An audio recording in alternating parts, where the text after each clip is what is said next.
नमस्कार, मैं निकिता रस्तोगी स्वागत करती हूँ आपका डीएनपी इंडिया में। हम नजर डालेंगे बड़ी खबरों पर, तो चलिए शुरुआत करते हैं बुलेटिन की, जिसमें सबसे पहले बात होगी बजट सत्र की, जिसमें दिखाएंगे डीएम के सांसद ने उठाए पीएम किसान सम्मान निधि पर सवाल, तो कैसे शिवराज सिंह चौहान ने दिया करारा जवाब।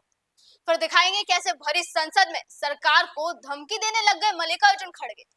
फिर बात होगी कि यूपी, एमपी, उत्तराखंड की तरह अब दिल्ली में भी किस चर्चित स्थान का नाम बदलने जा रही बीजेपी।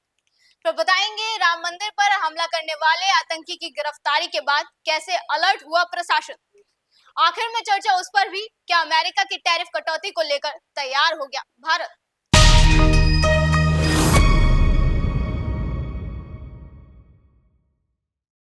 लोकसभा में बजट सत्र का दूसरा चरण चल रहा है। ऐसे में पक्ष विपक्ष के बीच जमकर जुबानी जंग जारी है। वहीं आज डीएम के सांसद एमएस थरानिवेथन और कृषि मंत्री शिवराज सिंह चौहान के बीच भी तीखी बहस देखने को मिली। संसद में डीएम के सांसद ने प्रधानमंत्री किसान सम्मान निधि योजना से जुड़े ऑनलाइन भुगतान में देरी का मुद्दा उठाया।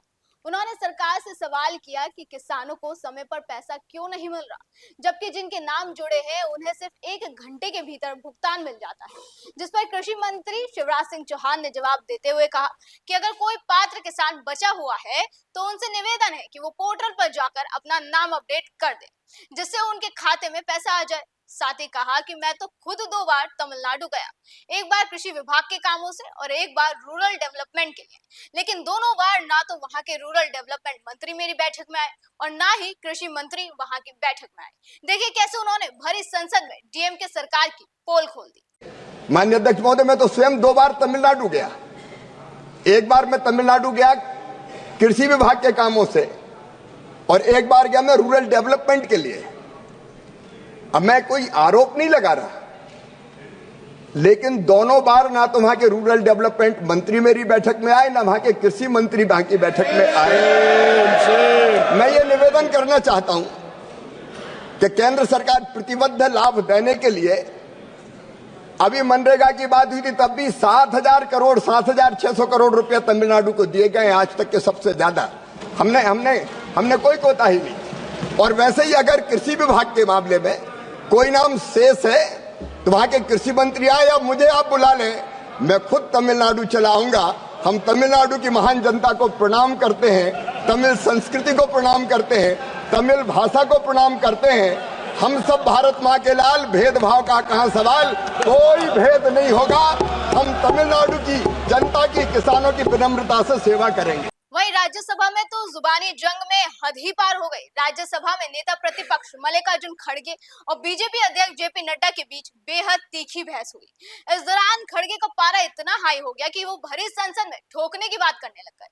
उन्होंने कहा कि क्या क्या ठोकना है, हम ठीक से ठोकेंगे, सरकार को भी ठोकेंगे, जिसको लेकर जेपी नड्डा काफी भड़के हुए दिखे। उन्होंने भी तुरंत उठकर कहा कि इस तरह की भाषा बेहद निंदनीय है, एलओपी को माफी मांगनी चाहिए और अपने शब्दों को वापस लेना चाहिए।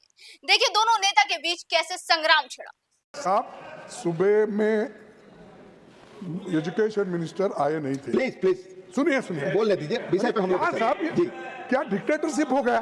मैं आपसे हाथ जोड़ के विनती कर रहा हूँ। कौन माननीय जी को बोलना है? नहीं, बोलना है। हम बोलने के लिए तैयार भी किए हैं और आपको क्या क्या ठोकना है ठीक से ठोकेंगे। लेकिन सर, आप बहस आपस में करेंगे। आपसे उम्मीद करता हूं कि आप बातचीत में बहुत अनुभवी हैं, आपसे लोग सीखेंगे। उनको ठोकेंगे, सरकार को ठोकेंगे, सरकार को ठोकेंगे। मैं आप सुनिए please sir, sir no please go back to your seats. No, देखिए क्या है आज सर, प्लीज मानिए LOP leader of house please. Sir आप सर बहुत ही, मैं देता हूँ, please let him go please. Sir मैं आपको देता हूँ मौका, इसके बाद प्लीज बोले आप। सर बहुत ही दुख की बात है कि आपने अभी लीडर ऑफ द ऑपोजिशन, जो इतने तजुर्बेकार, लंबे समय तक जिन्होंने संसदीय कार्य के रूप में प्रदेश में भी और पार्लियामेंट में भी, लोकसभा में भी और राज्यसभा में जिन्होंने नेतृत्व भी किया और सदस्य के रूप में भी काम किया, अभी जो उन्होंने भाषा का उपयोग किया और चेयर पर स्पर्शन किया है, यह अति निंदनीय है, अति निंदनीय है। This is condemnable, this is to be condemned by one and all, including the LOP. He should condemn and he should apologise. जो शब्द का उपयोग किया है चेयर के प्रति, जो the word and the language used against the chair, it is unpardonable. वो अस्वीकार्य है और वो माफी योग्य नहीं है. फिर भी LOP को माफी मांगनी चाहिए और बताना चाहिए, अपने शब्दों को वापस लेना चाहिए, नहीं तो उसको एक्सपंज करना चाहिए.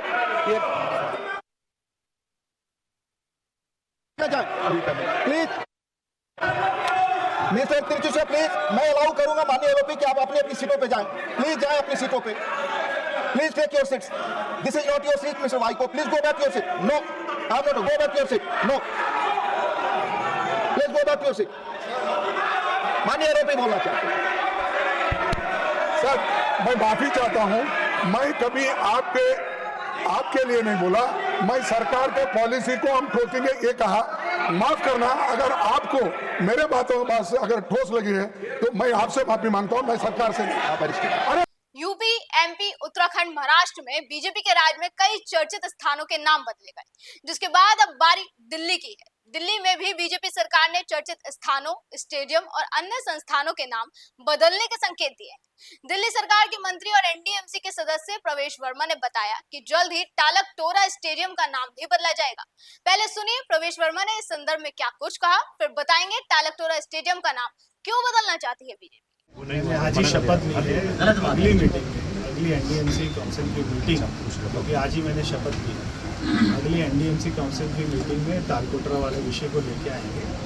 और जो हमारे यहाँ के कर्मचारी हैं, इनका जो विषय था आज हमने उसको रेफर किया है और उसके ऊपर में हमने सेक्शन 9 में कमेटी बनाने के लिए बोला है, ताकि आपकी जो है आपको रेगुलर करने के लिए नई स्कीम कैसे लेके आएंगे वो हमारी कमेटी डिसाइड करेगी. बता दें कि टालकटोरा स्टेडियम दिल्ली का एक प्रमुख खेल परिसर है. यहाँ राष्ट्रीय और अंतर्राष्ट्रीय स्तर की प्रतियोगिताएं आयोजित होती हैं. प्रवेश वर्मा खुद लंबे समय से इस स्टेडियम का नाम बदलने की मांग कर रहे थे. उनका मानना है कि इसका नाम किसी ऐतिहासिक या देशभक्ति से जुड़ी हस्ती के नाम पर होना चाहिए, ताकि युवाओं को प्रेरणा मिले. NDMC के अधिकार क्षेत्र में आने वाले प्रतीकों के नाम बदलने का ये पहला मामला नहीं है.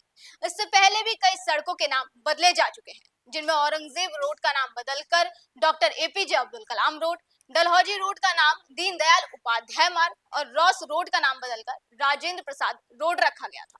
हाल ही में अयोध्या के राम मंदिर पर हमले की साजिश रचने के संदिग्ध आतंकी अब्दुल रहमान को गिरफ्तार किया गया, जिसके बाद उसने कई चौंकाने वाले खुलासे किए. आतंकी ने बताया कि राम मंदिर से पहले उसका निशाना महाकुंभ था.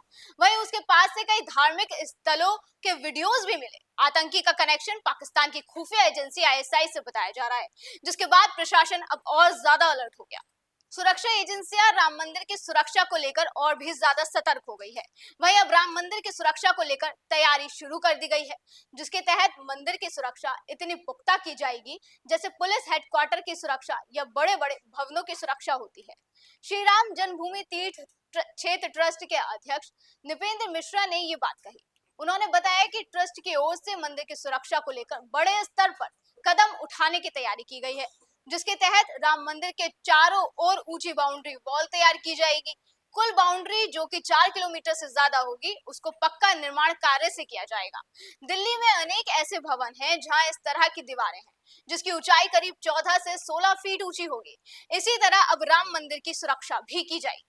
डोनाल्ड ट्रंप अमेरिकी उत्पादों पर लगने वाले टैरिफ को लेकर सख्त रुख अपनाए हुए हैं. उन्होंने ऐलान कर दिया है कि जो देश जितना टैरिफ लगाएगा, हम भी उस पर उतना ही टैरिफ लगाएंगे. इस बीच डोनाल्ड ट्रंप ने दावा किया था कि भारत अपने टैरिफ में कटौती करने के लिए तैयार हो गया है. उस वक्त इसको लेकर भारत की तरफ से कोई बयान सामने नहीं आया था, जिसके बाद अब भारत ने इस मामले पर चुप्पी तोड़ी है. ट्रंप के इस बयान पर भारत ने कहा कि अमेरिका के साथ टैरिफ को लेकर अभी तक कोई समझौता नहीं हुआ है. इसको लेकर बातचीत जारी है. वाणिज्य सचिव सुनील बर्थवाल ने संसदीय समिति को इस बारे में जानकारी दी.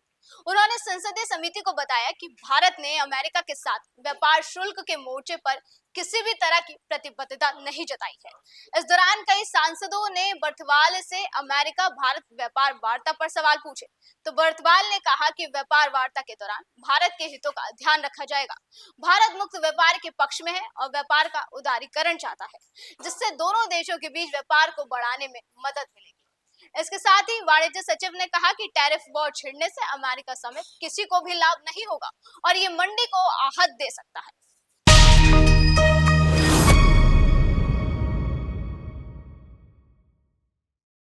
ऐसी देश और दुनिया की तमाम बड़ी खबरों पर हमारी बनी रहेगी नजर। आप देखते रहे DNP इंडिया। नमस्कार।